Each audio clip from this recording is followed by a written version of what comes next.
Hey y'all, good morning, my sweet babies. In the words of Auntie Mo, who is going to be a guest on Club Shay Shay coming up. I am looking forward to listening to Auntie Monique and to see what she got to say. Now, she may surprise us. She may go on there. She may not drag, but I doubt that, but we shall see.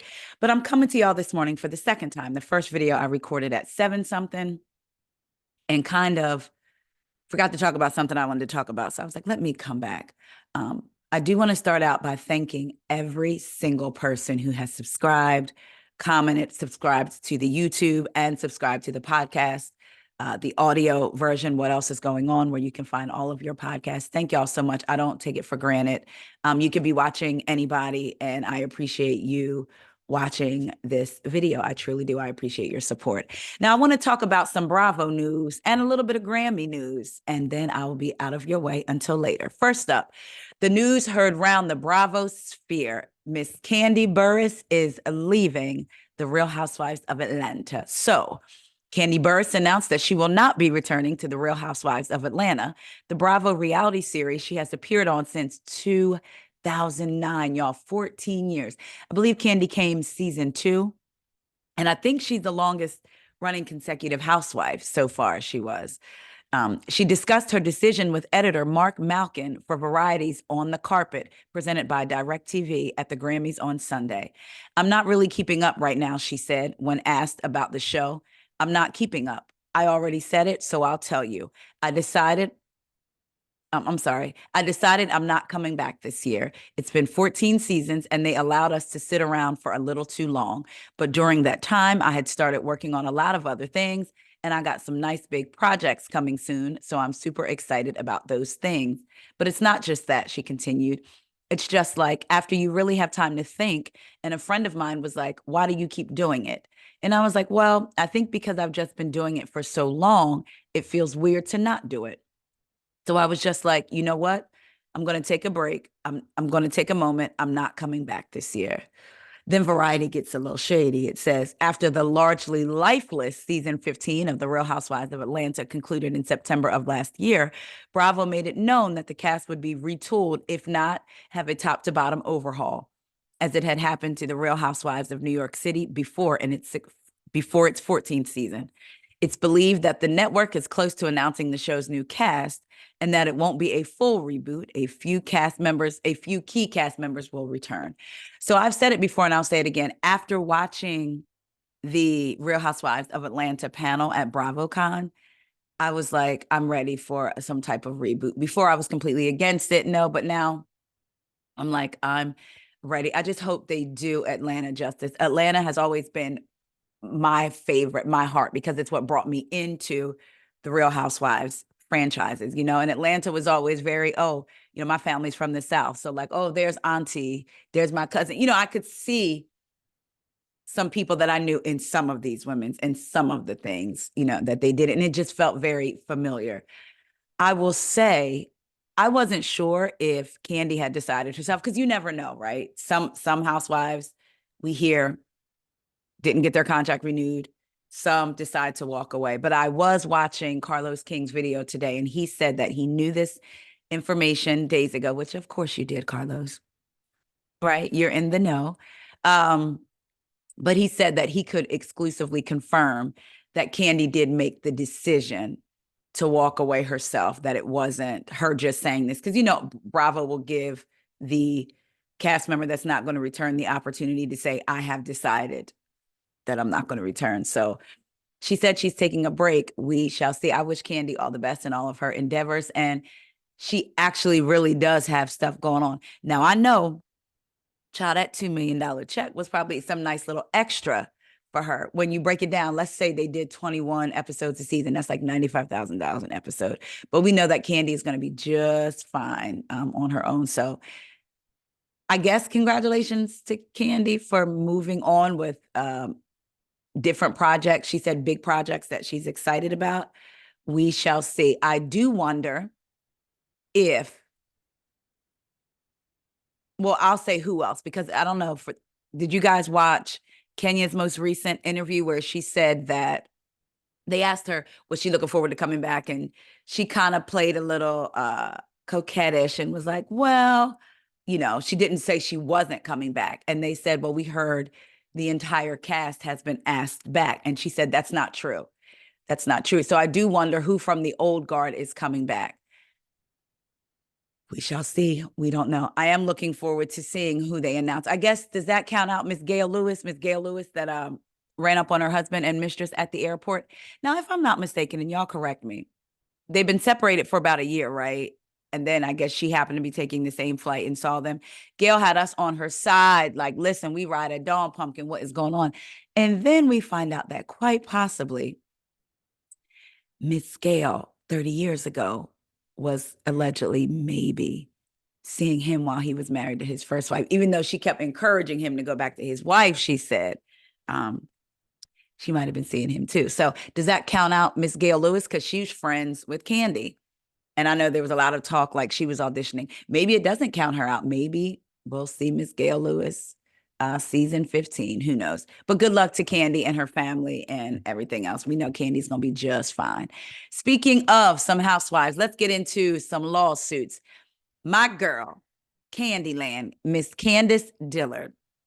Candiace Dillard Bessette grateful for common sense as Michael Darby's defamation lawsuit is dismissed. The Real Housewives of Potomac star also thanked her legal team for helping the plaintiff to get exactly what he deserves from me. Absolutely nothing. A judge in Virginia gave Candiace Dillard Bessette a stress-free start to 2024 last month, dismissing the defamation lawsuit she was facing from Michael Darby, the estranged husband of her Real Housewives of Potomac co-star Ashley Darby. The real life estranged husband, but not divorced husband, more like the husband estranged so he doesn't have to film. Anyway, first filed on February 15th, 2023, a dismissal with prejudice was issued in the case on January 3rd with a final order entered on January 31st. Michael, the court determined, was precluded from maintaining a lawsuit against Dillard Bessette based on a release that he signed to appear on the Bravo reality series. When a case is dismissed with prejudice, it becomes a final judgment and may not be reasserted. Dillard Bessette has remained mum about the suit, refusing to discuss the legal matter when her RHOP co-stars brought it up during filming for season 8. But now that it's over, she's breaking her silence to people exclusively. I am incredibly grateful to God for protecting me, says the Driveback singer. I'm also grateful for common sense, the support of my family, and my incredible legal team for helping the plaintiff to get exactly what he deserves from me. Absolutely nothing. Meanwhile, Dillard Bessette's lawyers, Kenneth D. Bynum, Robert L. Jenkins, and Madison N. Gibbs of Bynum and Jenkins Law are also celebrating. Bynum and Jenkins Law is honored to have represented Mrs. Bessette and assist in defending her name against these allegations, they tell People in a statement. People reached out to Michael for comment, but of course we haven't heard anything. You know what? I wonder if the GEBs are going to talk about this on their podcast since didn't they talk about, sorry about that, y'all. Didn't they talk about the alleged mistress coming out and saying that she was with Chris, even though we knew she was lying and it has been debunked. They talked about that. They said where there's smoke, there's fire. I wonder if they're going to talk about that on, this dismissal on the podcast. Probably not. Who knows? Anyway, moving on to more lawsuits in the housewives world. Now, I know that y'all have heard about the Caroline Manzo suit that she's bringing against Bravo and some production companies, but I wanted to go into it because a former housewife kind of gives her opinion on it. Caroline Manzo sues Bravo, claims Brandi Glanville humped her, forced tongue into mouth while filming Real Housewives Ultimate Girls Trip. Caroline Manzo officially filed a lawsuit against Bravo and Peacock over Brandi Glanville's alleged sexual harassment during the filming of Real Housewives Ultimate Girls Trip. The Real Housewives of New Jersey alum, who is also suing a variety of other production companies involved in the filming of the reality series, claims Glanville harassed her at the behest of production while they filmed in Morocco. Manzo claims in her lawsuit, obtained by Page Six, that the former Real Housewives of Beverly Hills star forced herself on her and kissed her without consent.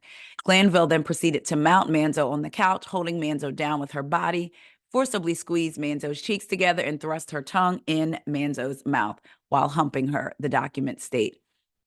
adding that the incident resurfaced Manzo's dormant and horrific memories of SA that took place when she was only 7 years old.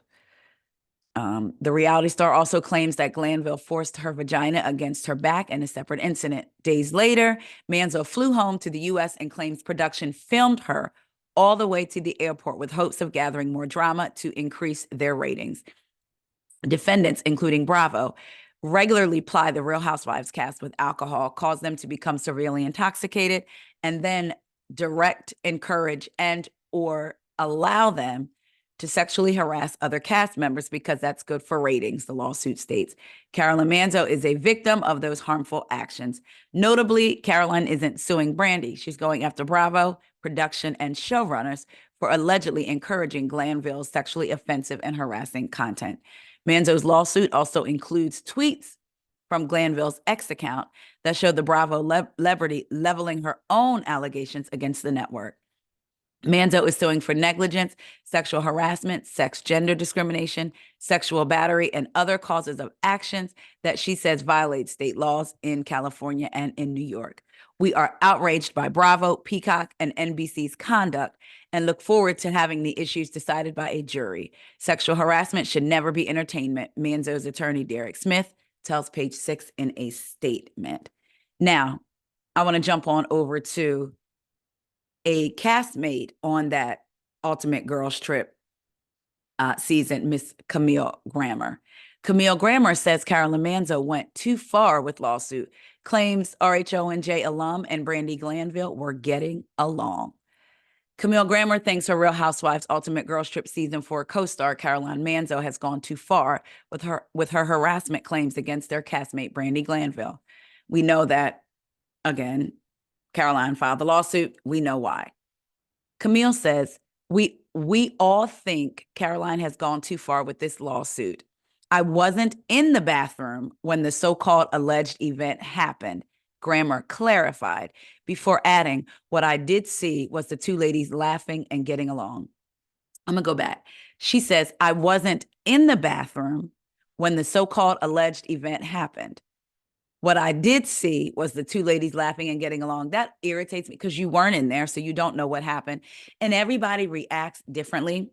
I wasn't in the bathroom either. I'm just throwing out there. I've been in uncomfortable situations where you're kind of like, did that just happen? And no one would even know that you had just been put in that uncomfortable situation. So I don't know what she saw. Did she see them laughing later? I don't know. But for her to speak out, I guess it's not surprising considering she's the same one that was all on X defending Brett Kavanaugh when his trial was going on for assault, right? I just wish she would have minded her business and kept her mouth shut. Again, you were not in the bathroom. What I do wish is that they would release the footage so then we can see. If they have footage of it, we'd be able to see. Brandy herself has said release the footage. She has also said that she was under the direction of production. And here's what is interesting. I had a personal conversation with a housewife, me and my husband, and this former housewife and her ex-husband.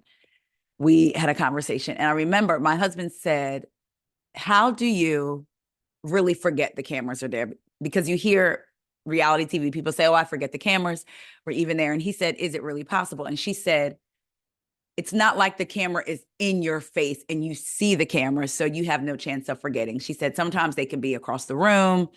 They could have them set up, one in a corner, one here, one there. So you don't necessarily always see a cameraman. So then you get in the moment in the scene and you do forget the cameras were there. She also said that in terms of the alcohol and going out to eat, that production would make sure they had drinks, but would sometimes tell the kitchen to hold the food because you know that food would help soak up that alcohol. So she said, I'm saying allegedly, but she said this directly to me and my husband, that production would make sure they had their drinks, but they would tell the kitchen sometimes to hold the food. The women would get drunk a lot faster. So I'm not surprised. I do wonder how this is going to go, if Bravo is going to end up settling, and if we will ever get season 4 of Ultimate Girls Trip. And I wonder if we're going to have any more seasons going forward. We'll see. Like I said, I do wish they would release it. Then I'm wondering if they're not, because they don't want to re-trigger anybody that was a part of it. I don't know. So we shall see. Like I said, I'm not gonna lie though. I do want them to release it. I want to talk about the Grammys. For the first time in years, I believe, me, my husband, and some friends that came over last night watched some of the Grammys live. So I watched Jay-Z's speech live. So I just want to get into his speech a little bit and what Mr. Jay-Z had to say. So he won. So I'll get into it. The hip hop icon accepted the Dr. Dre Global Impact Award at the 2024 Grammys. The Dr. Dre Impact Award for the 2024 Grammys. Jay-Z used his acceptance speech at the 2024 Grammys to call out the organization that honored him with a special award. While accepting the second annual Dr. Dre Global Impact Award in recognition of his musical legacy, the hip hop artist 54 questioned the process behind the voted categories. We want y'all to get it right, at least getting close to right. And obviously, it's subjective. Y'all don't got to clap at everything. Obviously, it's subjective because, it's music and it's opinion based. But, some things, I don't want to embarrass this young lady, but she has more Grammys than everyone and never won Album of the Year. So even by your own metrics, that doesn't work. Think about that. The most Grammys never won Album of the Year. That doesn't work. Some of you are going to go home tonight and feel like you've been robbed. Some of you may get robbed. Some of you don't belong in a category. No, when I get nervous, I tell the truth. The truth is, we grew up wanting to be on the Grammys, and it was our goal. We just want them to get it right. That's what we want. Now, this is actually what Jay-Z said. He said that, in 2023 about Beyonce's Renaissance album when she lost to Harry Styles. Then Jay-Z said last night, outside of that, we got to keep showing up and forget the Grammys for a second, just in life. As my daughter just sits and stares at me, nervous as I am, just in life, you got to keep showing up. Just keep showing up. Forget the Grammys. You got to keep showing up until they give you all those accolades you feel you deserve, until they call you chairman, until they call you a genius, until they give you the greatest of all time. You feel me? So I said, whew. Taylor Swift X post talking about feminism and supporting women and feeling torn down, or a new album, a new song about it is coming in 5, 4, 3, 2, 1. We shall see. What do y'all think about Jay-Z's acceptance speech? Did you agree with him using that moment to air out his grievances with the Grammy? Do you think he should have waited? Do you think he should have not said anything? Blue looked absolutely beautiful standing next to him. She did look a little nervous, but as to be expected, all eyes, on you, and you're not performing something that you practiced.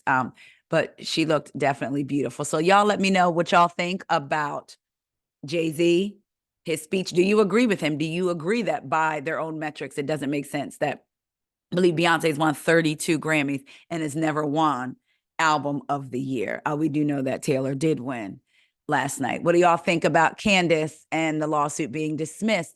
What do you think about the Real Housewife of New Jersey, Caroline, her lawsuit, and then Camille entering the chat saying she thinks that they went too far. She thinks that Caroline went too far and basically should have just kept her mouth shut.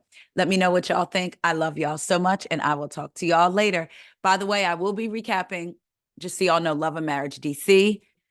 I did watch last week. I got to watch this week and get caught up. Speaking of DC, don't forget, if you have not, to come out to Kempire After Dark Tour at Union Stage on Friday, February the 16th. I will be emceeing the show. It's going to be an amazing time. So I'm going to be recapping Love and Marriage DC. And then I'm also going to be recapping Beverly Hills and the after show. Y'all, if y'all have not watched those after shows on Peacock, y'all, I'm telling you, when I tell you, Sutton actually had me screaming, and y'all know I have never seen it for Sutton ever. And I feel like she got me looking at her a little bit like with a little bit of a twinkle in my eye, just a little bit. I ain't gonna give her a lot, just a little bit, but I truly enjoy the after show. So y'all check those out and let me know what y'all think. Again, I will be back later. Bye, y'all.